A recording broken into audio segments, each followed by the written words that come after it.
Yeah, baby. It's all about Halloween today. Hello, everybody. Welcome back to my channel. My name is Teacher Laura, and today we're going to talk about, you guessed it, Halloween. However, we're not going to talk about Halloween or witches with brooms or Jack Skellington or pumpkins or candy or Willy Wonka, for some reason.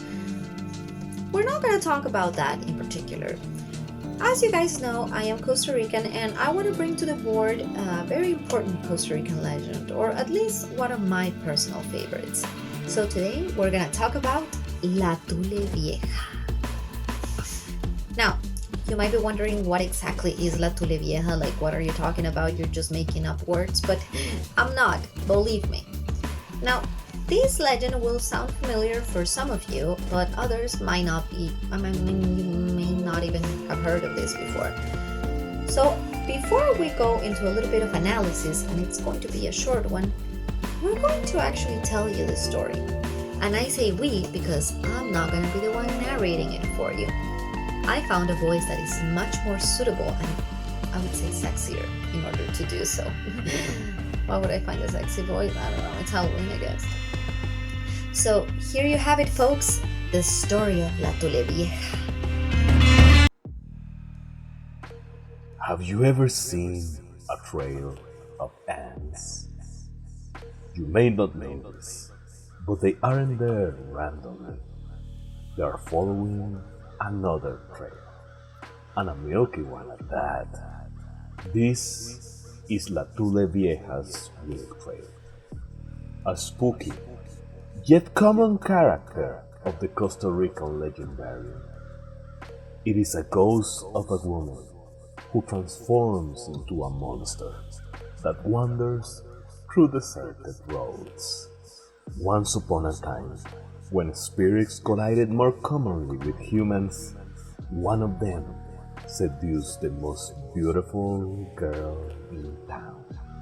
Shortly thereafterwards, the girl became pregnant, and out of this forbidden romance, a baby was born. Its mother, unable to see other way to cover her shame, decided to drown the infant in a river, hiding her sin from public view. In spite of her actions, she couldn't free herself from divine punishment. With a disfigured face, filled with holes covering tough hairs, wearing a white hat called Tuli, sporting short yet strong bat wings. Still, her scariest feature became her eagle-like feet, armed with strong claws, leaving inverted prints on the ground, so she is not followed around. During full moon evenings, she goes back to her original self, ever so tantalizing, bathing in the river. Yet, at the slightest noise, she becomes her monstrous persona again. She has been condemned to search for her dead child for eternity, calling him with a bird-like sound, walking across riverbanks with her sore breast full of milk, ever ready to feed something that will never live again. Instead, she steals infants in rural towns to feed them and drown her sorrows with their company. And if you are not careful enough, she might come after you instead, taking you in her chest forever. Now, I don't know about you, but having a woman chase me with milk coming out of her breasts and little wings behind her and this huge hat, I mean, that doesn't sound like something I would want to do at all, or like I want to be involved in. Now, if you have heard this story before, it's because La Tulevieja is meant to be a representation of an urban legend that is a lot more known throughout the continent, La Llorona. In basic terms, La Llorona is a Mexican legend in which the woman who was crazy in love with a man fell in love with him, had his children, they had their happy life, but one day this man either abandoned her or died. I mean, sources vary. And La Llorona, overwhelmed with grief, decided to drown her kids in the river, as one does, and then proceeded to kill herself. I don't know if she drowned herself or she hanged herself. Again, sources vary. And you see her going along the rivers yelling, "Ay, mis hijos!" And it's pretty scary and all of that. So, as you can see, the story of La Tulevieja resonates with that story as well. Now, why is it that in my country we have La Tulevieja? We do have La Llorona, don't get me wrong. But La Tulevieja is meant to be an interpretation of that legend. And that's something very important that we need to understand about urban legends and myths. They can be contextualized depending on the region. So La Llorona has many different versions depending on the country in which you are telling it. The same thing happens with many other legends, and one of the most popular ones in terms of Latin American legends is El Chupacabras. El Chupacabras has different versions varying from country to country. In some regions of the Caribbean, they have one version, and in our Central America, we have different versions as well. So depending on the legend, we can find that there are different contextualizations, and this is because from region to region, the story is going to change. Now, legends about weird women, or at least monstrous women across the world, they go everywhere. It's not just Latin America. We find legends in Europe, in Asia, in Africa. They go all over the place. We have legends like Manananggal in the Philippines, which is a woman that cuts her body in half, and then one half of her goes out at night trying, to find a victim that she will suck her blood or his blood from, and her intestines are like oozing out of her torso. Fun. Then we have Kuchisake Onna, which is a legend in Japan in which, she's this crazy woman that has her face cut in half, and she appears to you, and then she asks you whether or not you think you're attractive, and if you think she's attractive, she will show you her mouth, and then if you still say that she's attractive, she will still cut your mouth from one place or the other, and if you say that she's not attractive, then she's gonna kill you. What is that?